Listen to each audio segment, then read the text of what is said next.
Good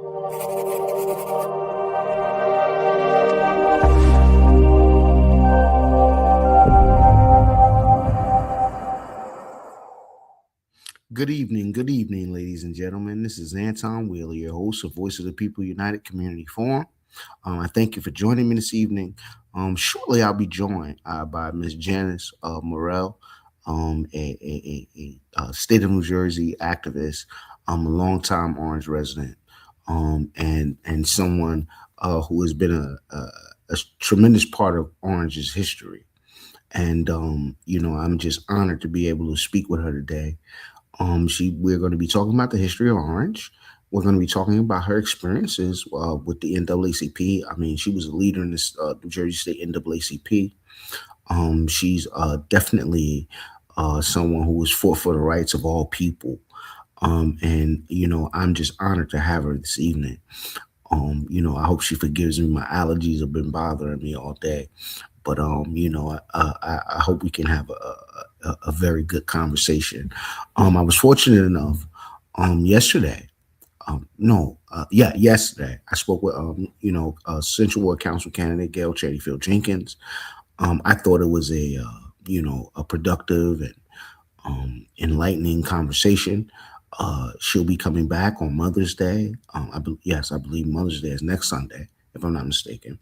But she'll be coming back. We'll be doing part 2 of our interview. I'll be speaking with Mr. James Ward. He's running for Southport Council in the Township of Orange. I'll be speaking with Ms. Antoinette Hall. Voice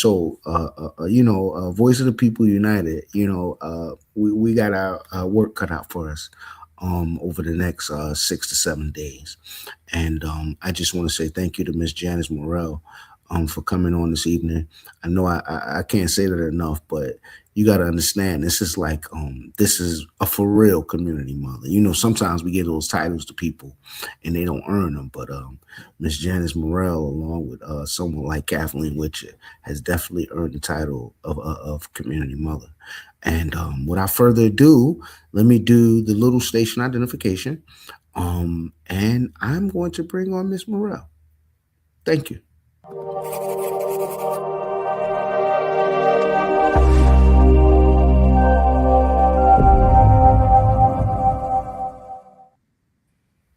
Well, hello, beautiful. Hey. Mother Morell, how are you? I'm alive, well, and kicking. And I'm trying to still reposition this daggone. Mother Morell, you look great. You look great. No matter where the camera is, as long as you talking, it's all right. I'm gonna talk. I'm gonna talk. Yes, no man. question about it. Yes, How man. are you? Oh man, I'm great. Thank you for asking. Thank you for your love and at a distance from afar and up close and personal. And thank you for your love for my son. And I just tell everybody about yourself, Mother Morell. Explain, who you are and what it is and why you matter. Like, come on, let's talk.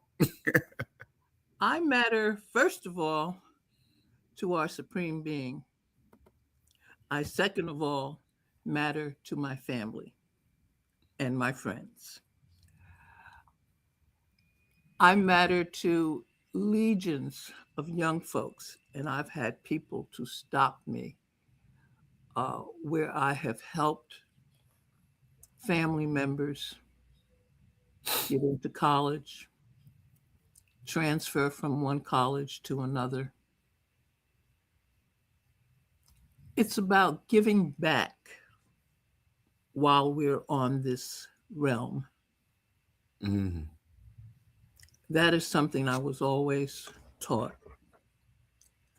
I remember the first time my mother took me to Goodwater. That's where she was born. People in that area refer to it as Sody Water, Alabama. That was the watering station for Dothan, Alabama. That's right. That's right. And I remember one day we called her Mama. Didn't make any difference. Uh, my mother, great aunt and uncle. They didn't have children. Her mama decided she was going to take us to see a neighbor. Little did I know this meant walking along railroad tracks. And keep in mind, there were no lights back then. It was broad daylight. Walking along railroad tracks, and Mama could feel the vibrations in the tracks. And she said, "We're going to walk real fast, and we're going to lean up against that lean-to." I looked at that lean-to, and I looked down that lean-to. We're above a forest, at least 150 feet. Wow. And I said to myself, "You ain't getting me back up here no more." It's happening again. And she took us way out in the country. When you talk about po folks, not poor, po folks, took us to this little farm. And these were white folks. These were not black folks. And she said, during the Depression, we helped feed them. That was new for me. And of course, I met them, told them I doubt if I would be back again. I'm very forward. I was about 9 years old. I doubt if I'll be back this way again. And got back to Mama and Uncle Ben's farm. And I told Mama straight up, and my mother, I ain't going back there no more. I'm not walking no railroad tracks where the only thing I got to depend upon is her vibrations through the feet. Happening. So my mother said, "Well, you learned something, didn't you?" I said, "Yeah." Next thing I know, my mother's taking us to a grocery store now. Mind you, this is my first time on a farm that I can remember. They tell me that my mother and father took me to a farm in the family in Virginia when I was a baby, but I became so ill. My father never stepped foot south of the Mason-Dixon line in New Jersey. Really? People, this is the Mason-Dixon line. Don't forget it. And we went back a couple of times, but she took us to a grocery store because I wouldn't eat drink the milk from the cow. I'd never seen a cow. I don't know anything about milking no cow. Mm-hmm. You got to be out your mind. I tasted it. It tasted different. I can't say it tasted bad, but it was different. And I wouldn't drink it. So they had to take us to a store, grocery store. Mm. At that time, my mother's first brother-in-law, he owned a cab company in Alexander City, which is not too far from Birmingham. And he chauffeured us around. I didn't understand it. Mm-hmm. The son chauffeured us around. I still didn't understand it. Mm-hmm. It wasn't until came home one day, I was about 12, 13 years old, flipped on the TV, and there was Bull Connor and the dogs. Mm-hmm. I'm looking, I'm hollering at my mother, "Mom, that's Aunt Maisie. Mom, that's Uncle John." My mother flicked that TV off so fast. She says, "We'll have a conversation later." My mother But, didn't talk much. but Mother Morrell, so those were your relatives on the bridge in Selma? Those were my relatives in Birmingham that Bull Connor sick dogs on. Oh, in Birmingham. Okay. In Birmingham. Let Okay. me let me let me go back and explain something. Mm-hmm. When you take the train from Newark Penn Station Mm-hmm. to Alabama, where we were going out in the country, Mm-hmm. the only stop you could make was Birmingham.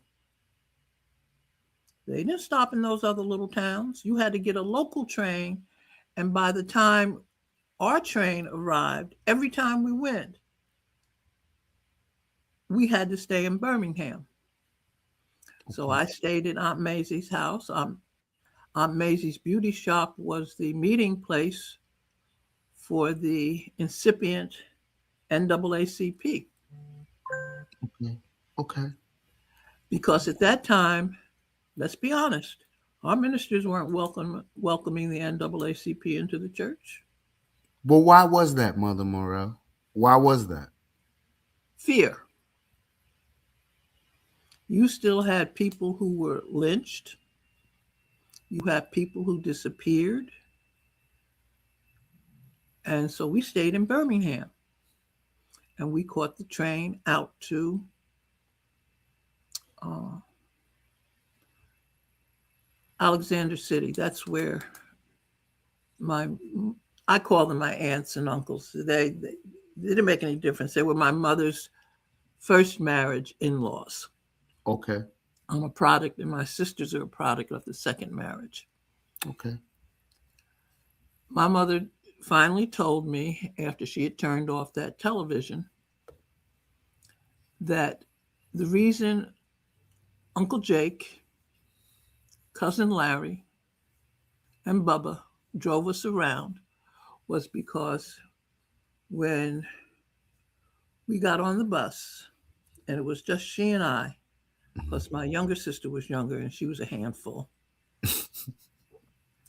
got on the bus, I sat in my usual spot. Now, mind you, I grew up, I was born and reared in Elizabeth, New Jersey. When I got on the bus, my favorite spot to this day is still that seat right next to the bench that faces the aisle. Well, that's where I sat. That was cool until white folks started getting on. And evidently, the bus driver told my mother we had to move to the back. Now, one thing you did not do with Gladys, that's my mother's name, you didn't fall out. You weren't having no conniption fits. You weren't showing out. She didn't care where it was. She was tearing up your behind.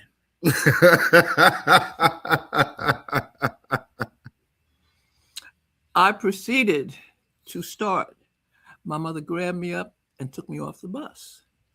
And she said, the reason I took you off the bus, she said, for the first time in my life, I could not spank my child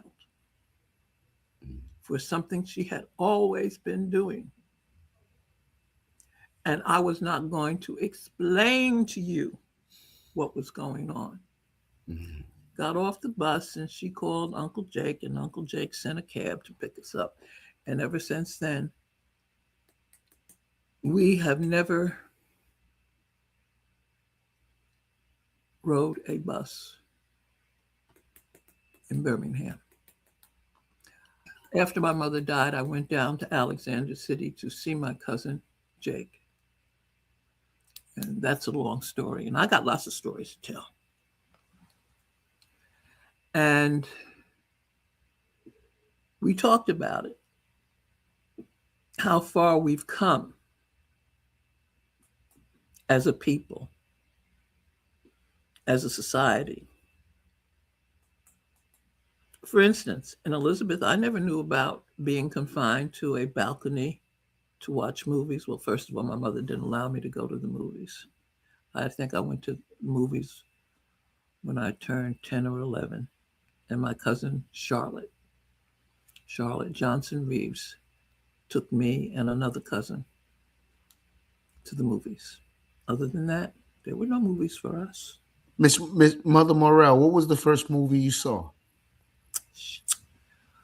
Um, it was either John Wayne or Elvis Presley. I forget which one.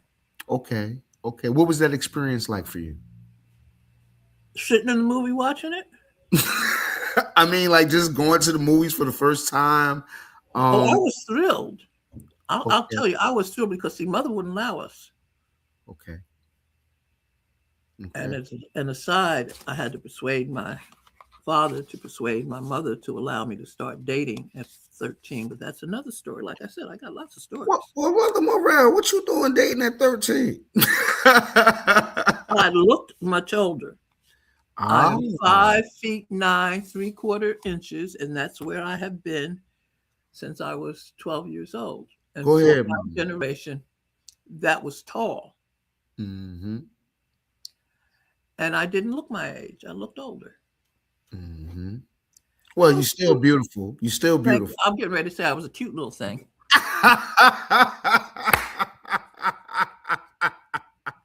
Oh man. Go ahead. Nonetheless,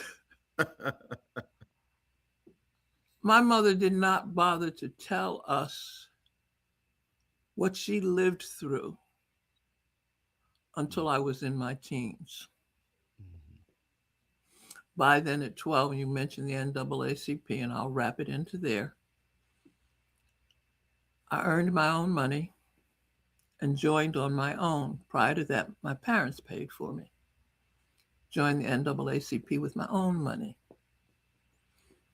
And I've been a member, active member, ever since. Can I ask one question before you proceed, ma'am? Sure. What has kept?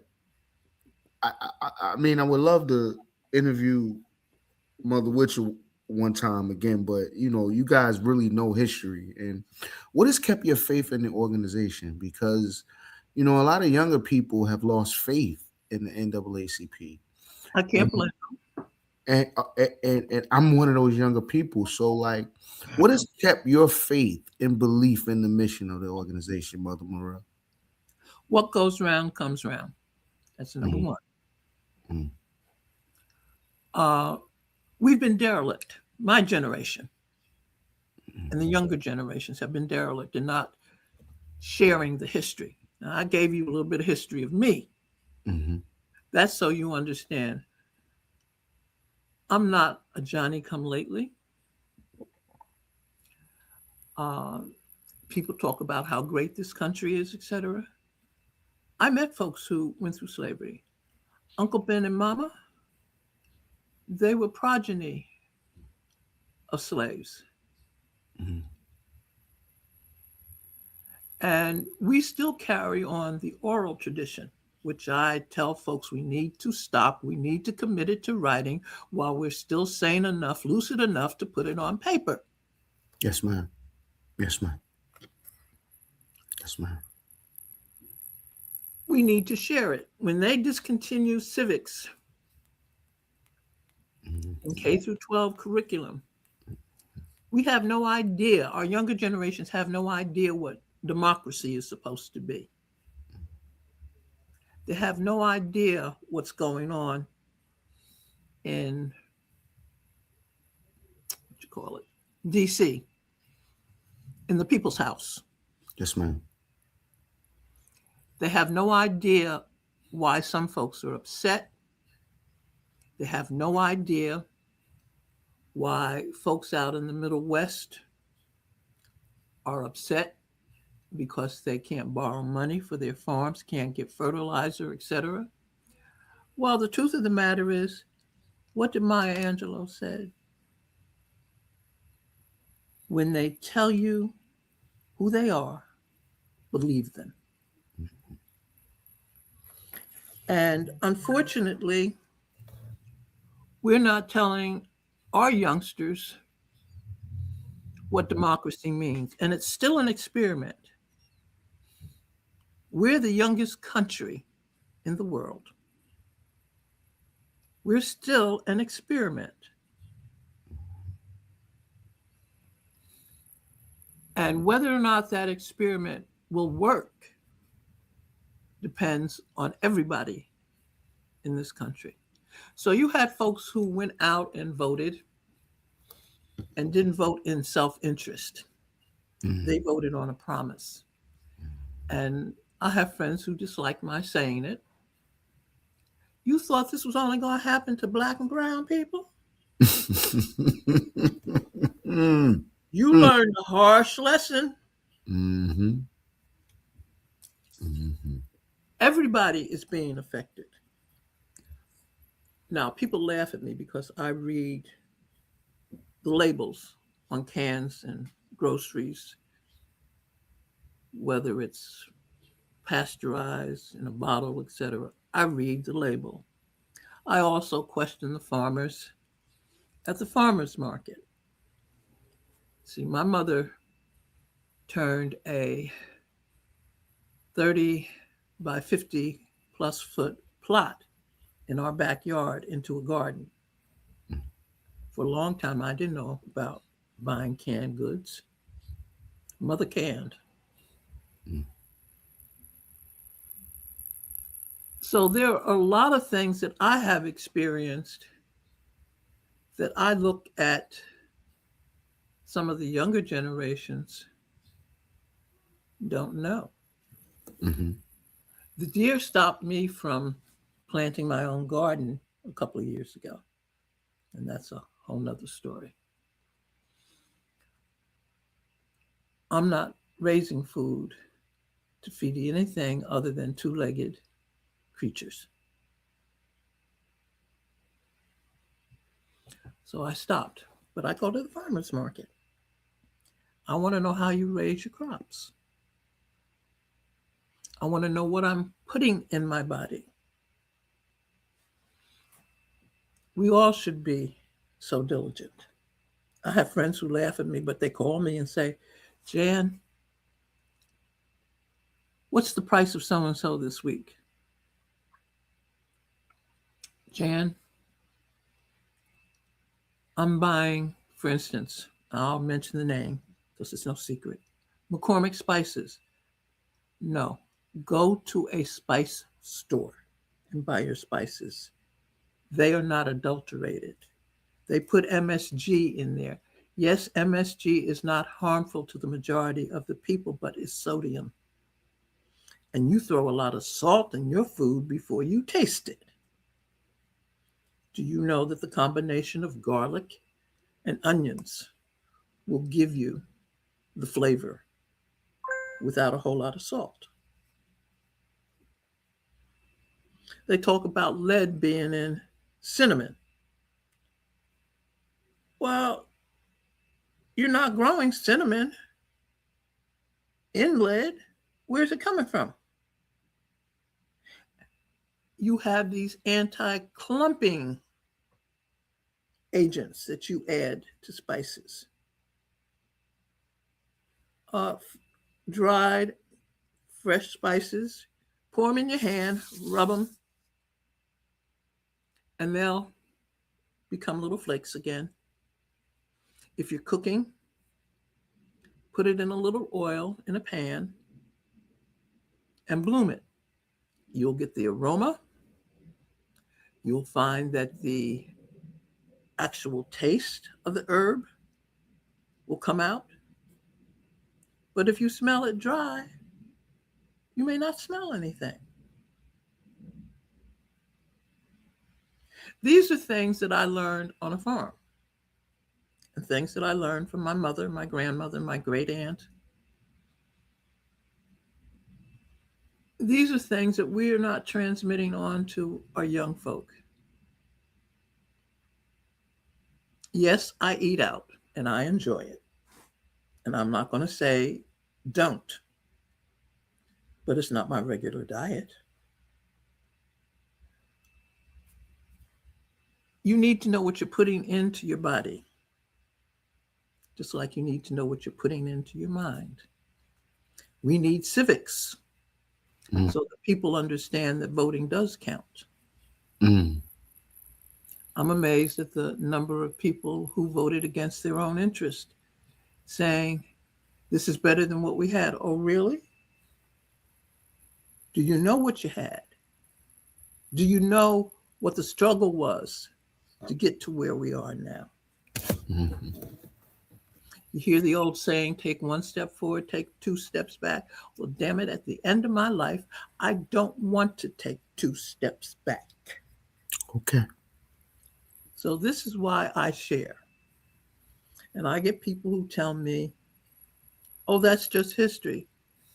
Daggone it. I know my age. I lived it. Don't tell me history.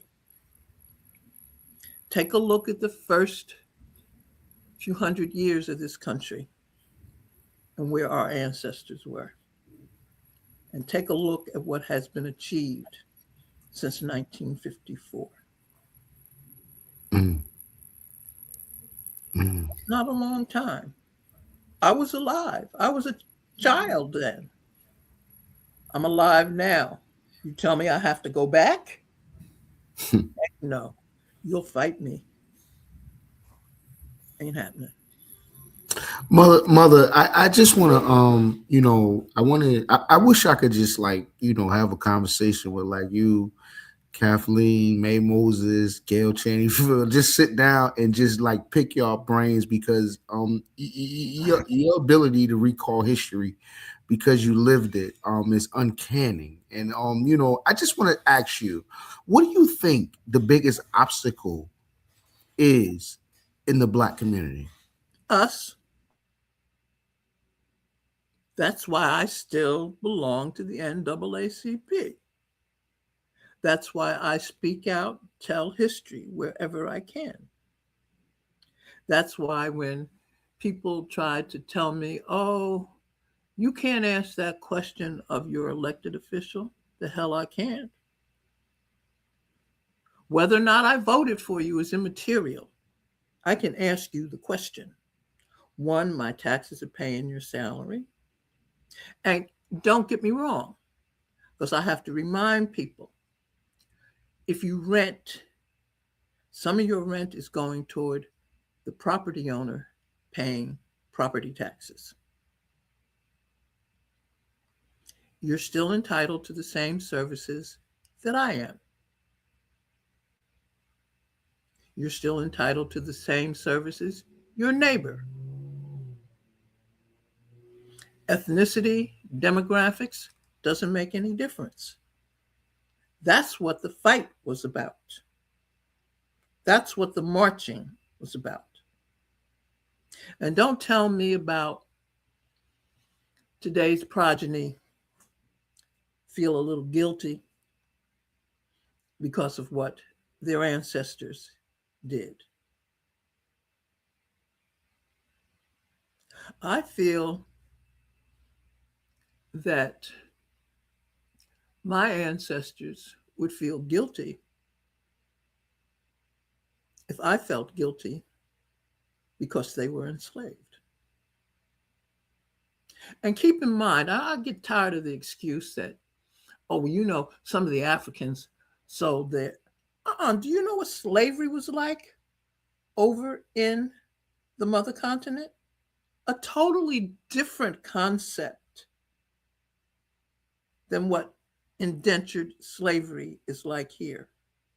People on the mother continent, when one tribe went and beat another and took the spoils, which sometimes were human beings, they made sure that they were dressed, well fed, and they educated them.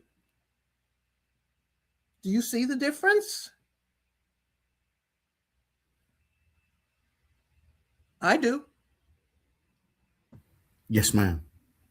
So I tell folks, we need more Kenneth Clarks, Mamie Clark, Ben Yochanan, Henrik Clark, Van Sertima.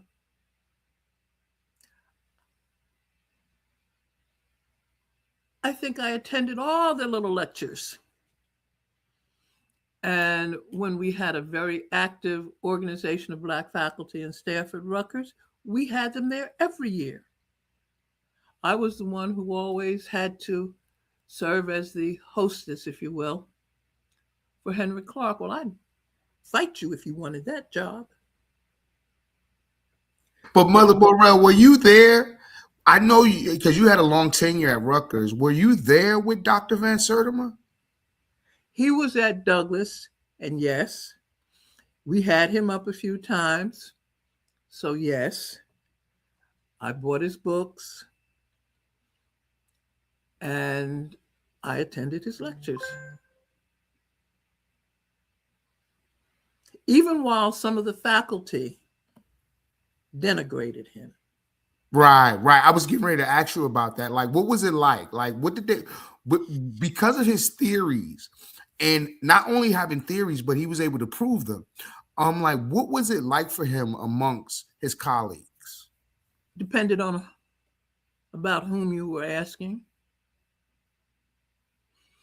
Walter Johnson, who was chair of the department for a while, embraced him. But Walter was on the other side at Rutgers College. Van Sertima was at Douglas. For all of his scholarly work, Van Sertima never made full professor. Why? Why did they keep? Because of they came before Columbus, or Yeah, why? yeah. Racism is alive and well in academia. Don't kid yourself. Racism is alive and well everywhere.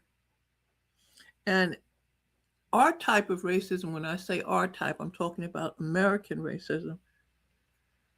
We've imported it. But I also remind folks, and this was eye opening for me when I spent a little bit more than a month in China,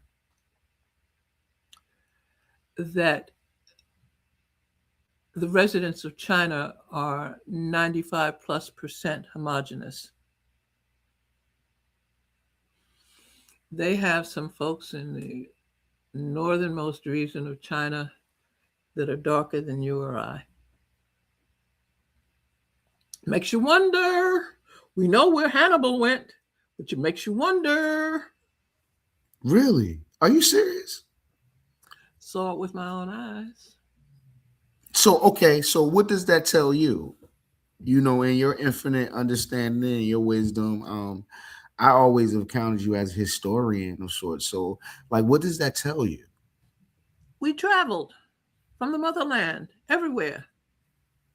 There are artifacts here in the United States that says folks from the motherland migrated here a long time ago. Hmm. Well, I've always fancied the story of Mansa Musa's. Was it his cousin or his uncle, his brother, that came to the Americas, that hit the shores long before Columbus. And Mhm. even when you look at the Olmec statue heads and things of that nature, clearly they have Africanoid phenotypes and things of that nature. So I've always been a believer that the African had circumnavigated the earth long before Columbus ever did. I mean, even in his diary, he said they look Nubian when he came to the coast. So, there's a lot of history there. And my thing is, you mentioned about, excuse me now, you mentioned about our young people. We've been through a lot, Yeah. especially in the past, I mean, in the since definitely since you were a child, what you've spoken to, but definitely in the past 10 years and more so, with a world shock with COVID. What do you feel about our time since the pandemic? I don't subscribe to any one religious doctrine. Mhm. Um, those who practice Judaism, they have the Torah. Those who are Muslim have the Quran. But the one thing I'm very clear about the Bible is that man has revised it and revised it. And if Mhm. you take a look at the geopolitical terrain at that time, a lot of the Bible was revised for political gain. Now I mean, uh, Mother Morell, I mean, you took a real serious step by saying that, and I hope the viewership appreciates your courage in making that statement. And I oftentimes was talking the other day with a friend, and it was like, well, you know, why don't we use the Ethiopian Bible? Why don't we, do you really acknowledge that the Council of Nicaea happened? Of things of that nature. So, given your understanding and your time and your lifespan, um, how has religion played a role in the growth or the deterioration of our community? I think we've become too complacent. Mhm.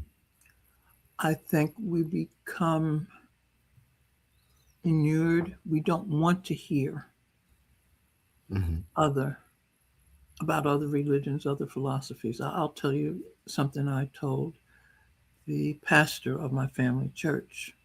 And why I left the church, ceased my membership, is a whole nother story. I have offered now, because I told you, don't call me before 10 o'clock morning. Very clear about that. My friends know, unless it's an emergency, don't call me before 10 o'clock. Yes, I have shown up at work at 8 o'clock. Yes, due to my civic engagement, particularly when I was chairing the Zoning Board of Adjustment, my flight plans were made around the meeting plans, and I have been known to take 6 o'clock flights. That's in the morning. I can do it. I don't like it, didn't like it, but now I don't have to. I'm retired. But when I turned around and offered ministers, and there has yet to be one minister who has accepted my offer, I have offered to teach Sunday school Mhm. because a lot of this I learned through Sunday school teachers.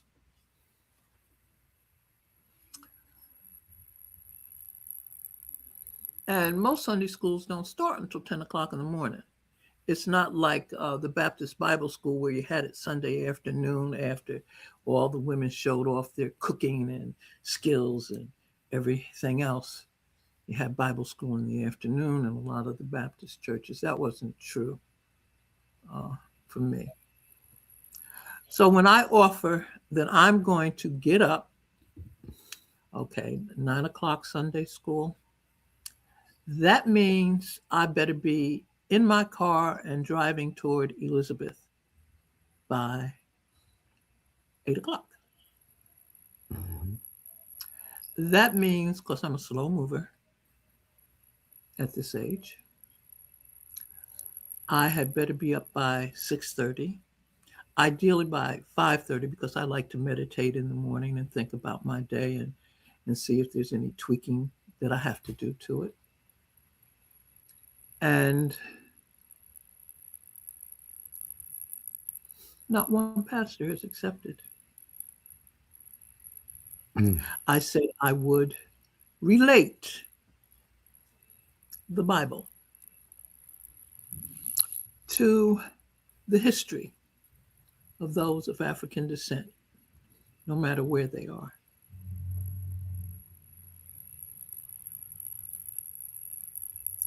It Not, so and I'm sorry, I don't mean to cut you off, but I want to ask this question. So, what do you believe the intent of the Black church has become?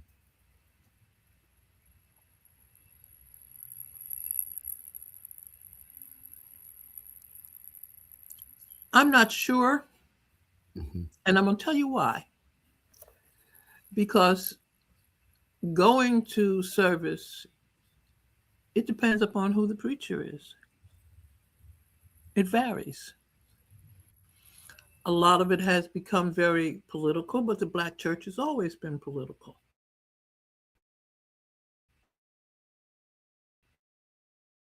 but hasn't been political to the service of the community in which it's located.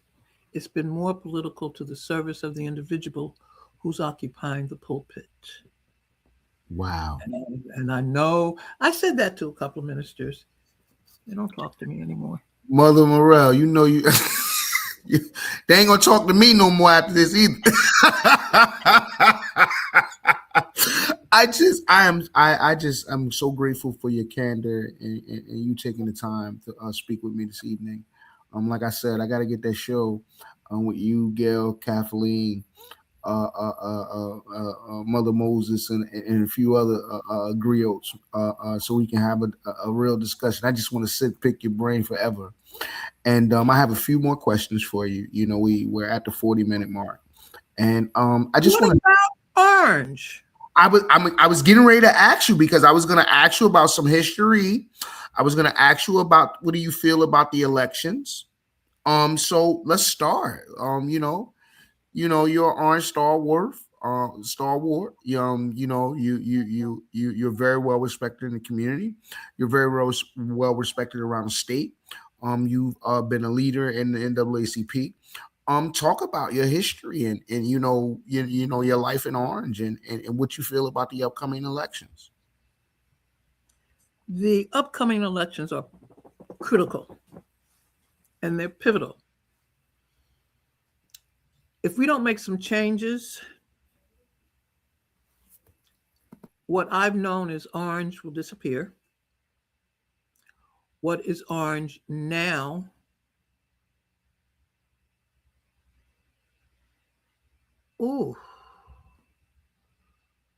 I can't even call it a dictatorship. The government officials in Orange, they flagrantly and egregiously violate all of the tenets that we learned in civics.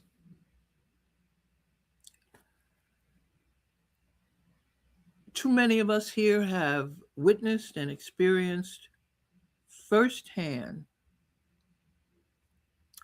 and I'll just focus upon the city council right now.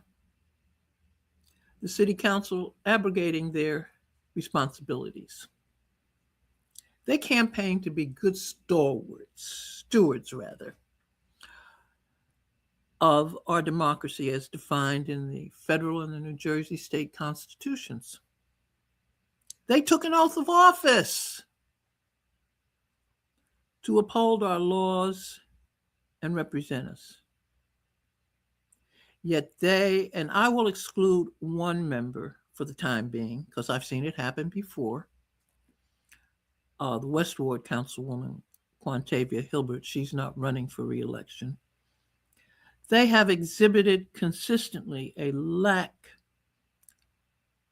of imposing, and they have the ability and the authority to impose checks and balances upon the executive branch or the administrative branch.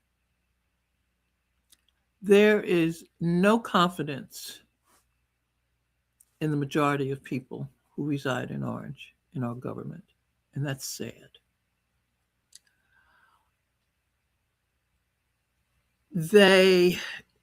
Residents who go to the city council meetings,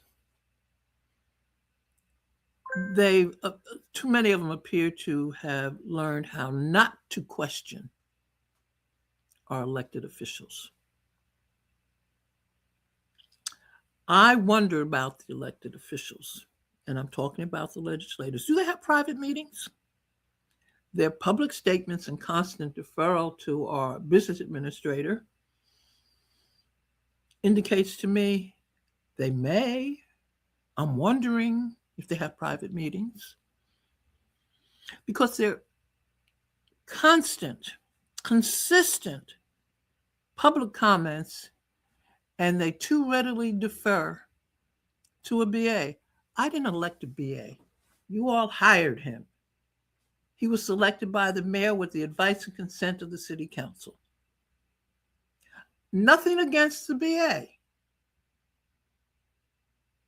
He appears to be competent.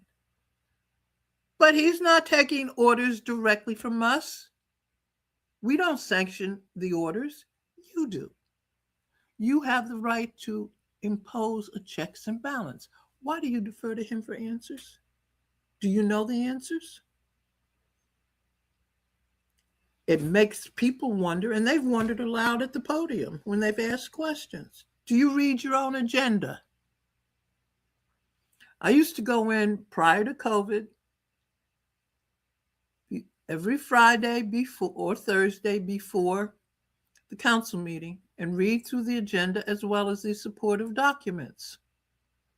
And yes, I took my daggone cell camera and took pictures.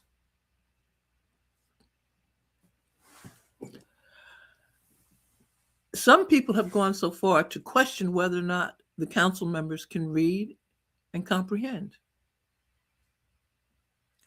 Let me give you a couple prime examples. We've had massive layoffs. You go to City Hall, very few employees. I've run into a few of them elsewhere. They've been laid off. They're collecting unemployment. City Hall appears vacant. So I'm wondering who is responding to emails and questions when you receive a response. A lot of times you don't receive a response. Is it AI? And I tell folks, don't trust AI. You still need to know how to do your own research. The plans for development and layoffs.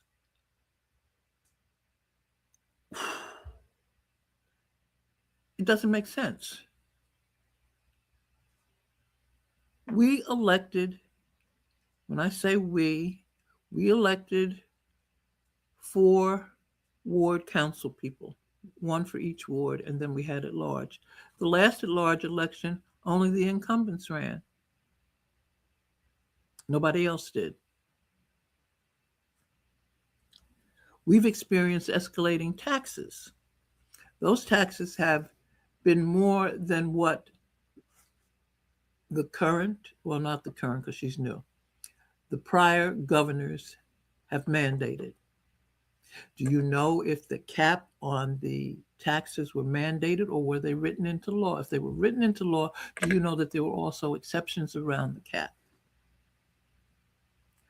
I like looking at budgets. I did this when I was at the B school. I did this beforehand because I was always begging for money. But taking a look at a budget, I like knowing what you've allocated for this year. I like knowing what you spent for the previous year. And I like knowing month by month what you spent for the previous years. So I look at longitudinal studies. Simple Excel spreadsheets. And our former BA used to have them. And I used to sit next to him at city council meetings and hit him in the rib. Share your Excel sheets. Got to the point where he would bring them with him.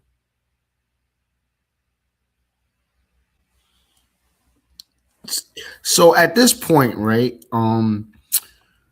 I guess I want to, the last 2 questions that I have are really, what do you feel about the present government?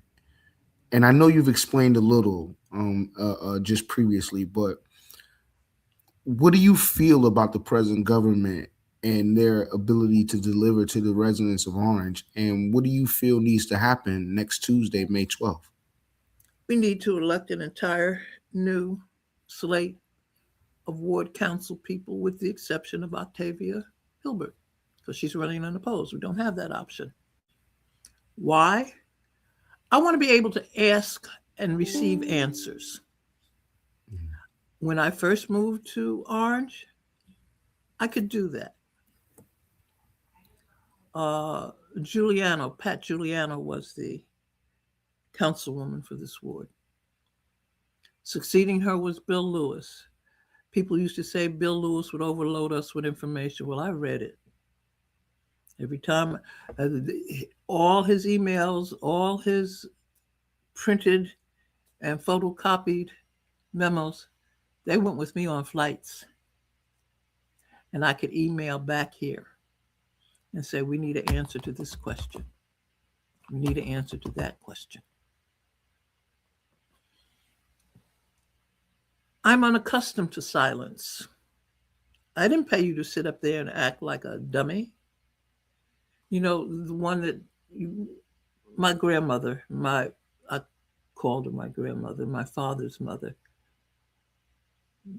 Monkey don't see, monkey don't hear, monkey don't speak. That's what it's like. We can't afford that. Okay, and I just want to get this last and final question in there, and I want you to take as long as you want to respond to it.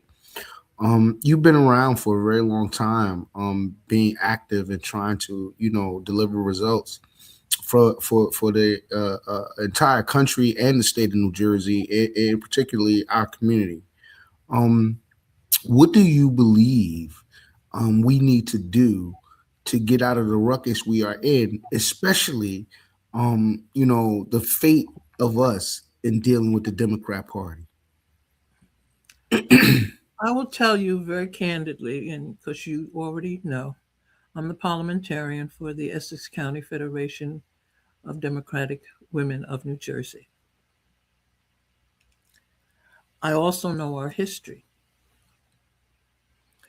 We have people, a lot of black folks in particular, who still belong to the Republican Party because it was the party of Abraham Lincoln. Go back and take a look at Abraham Lincoln's history. Go back and take a look at what his philosophy was. Um, the Civil War was an economic war. It wasn't about race. It was an economic war. We were just a casualty. That's number one. Number two, I have, I'm not wedded to the Democratic Party. People get upset with me. I remember Clifford Case. I tell folks when I sued the university, Clifford Case, Millicent Fenwick, and I sued over race, gender, and age. And I'm not going to tell you how many times. And no, I can't tell you what the verdict was because there was a gag order. And I think you know me well enough now that the gag order was not against me, not against my colleagues. That's right. That's right. Tell the history. Tell the history. But what I told folks, you want to know what the verdict was? There is no court case with the exception of children. And I was a fully grown adult, as were my colleagues who later joined in. The court proceedings are not secret. You can go get a court transcript. Stop asking me what the verdict was and go get a court transcript. They're not going to deny you. And Rutgers has access to all court transcripts dating back, I don't know when, but transcripts older than mine. Having said that, we need to get off our duffs. We need to cooperate with our neighbors. We need to understand economics because this is a year and the future right now looks bleak. Every year we expect our children to do better than we have done. This is the first time in my life looking at the economy, at the political decisions. I can't say that to any parent, say that you can tell your child that job market, the economy, the ability to purchase food, put food on the table is going to be better for you than it was for your parents. That's a sad commentary. And where we start making the change is locally. Everybody talks about, uh, I vote every 4 years. You better vote locally first, because the folks that you elect locally influence how they will vote and pass legislation countywide, statewide, nationwide. You have a lot of people who have buyer's remorse about the last presidential election. I don't know why. Remember what Maya Angelou told you. He was honest with you. You just didn't listen. You didn't pay attention. Now, in the case of the current council people, I'll speak first for my ward. I live in the South Ward. She's been there 3 times. What improvements have you seen? Does she answer phone calls? Apparently not. Does she answer emails, letters? Apparently not. So why do you keep voting her in?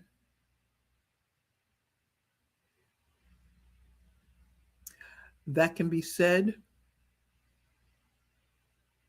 about the other council people, ward council people, but I haven't experienced living in the East, West, or North Ward. I have friends and family that live in those wards. They tell me what it's like. Simple question: why do you vote them back in? Why? Nobody's putting a gun to your head. And if they did you learn how to fight?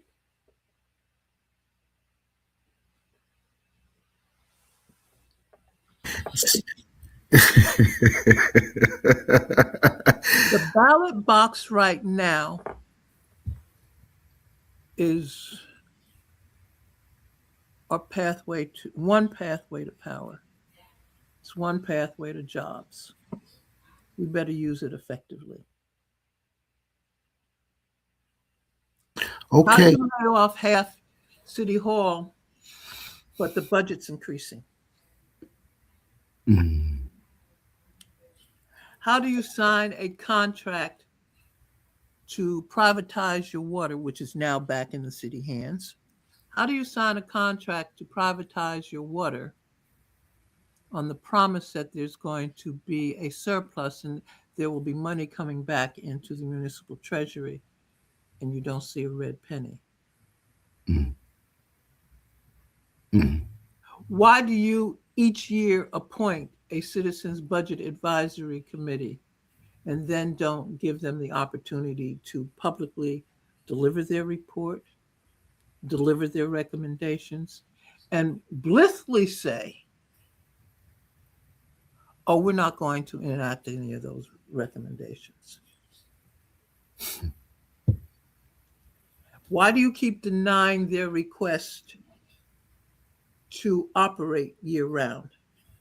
All it will take is access to the same information you have, like the bill list.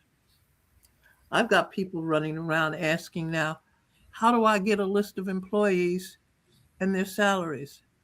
Well, you can contact the Division of Local Government Services, because your budgets, including the list of employees and their salary range, as well as actual salaries, are all submitted annually. They will give it to you. Why go to the state government when you're producing the stuff over there and you can send it electronically via email? I don't get paper anymore. Mm. They send it to me via email.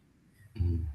But I can't get it from my local municipality. I have to go to the Division of Local Government Services. Prior to the pandemic, occasionally I would go down for their meetings.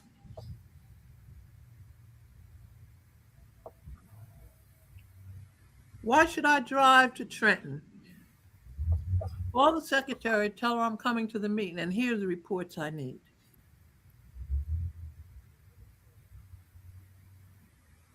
Why can't I just go over to City Hall and get them? Why are people waiting 3, 4, 5, 6 months and never receive the reports that they requested via Oprah?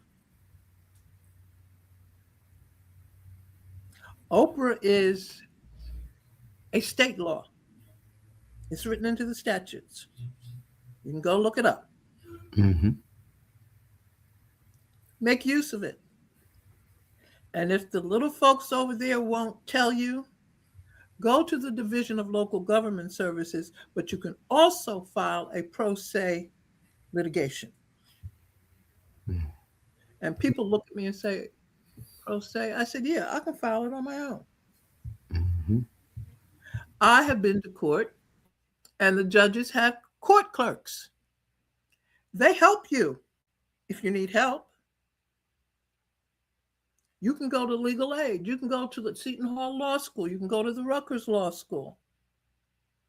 You can go to the library. The libraries will help you. But Mother Morell, that takes serious dedication, and unfortunately, the way, especially with the economy and everything else, I know it sounds like an excuse, but not many people have that type of time to invest into going through those measures. Have your child do it. They'll learn something. Come on. I could ask Idris to do it. Idris might grumble a bit, but he would ask, how do I do it? Yes, ma'am. Yes, he would. Okay. Yes, ma'am. He wants to learn too. He wants a good job. He wants an education. I don't want any more for anybody else than I want for myself. I need the younger folks to be working because we need folks to be paying into Social Security.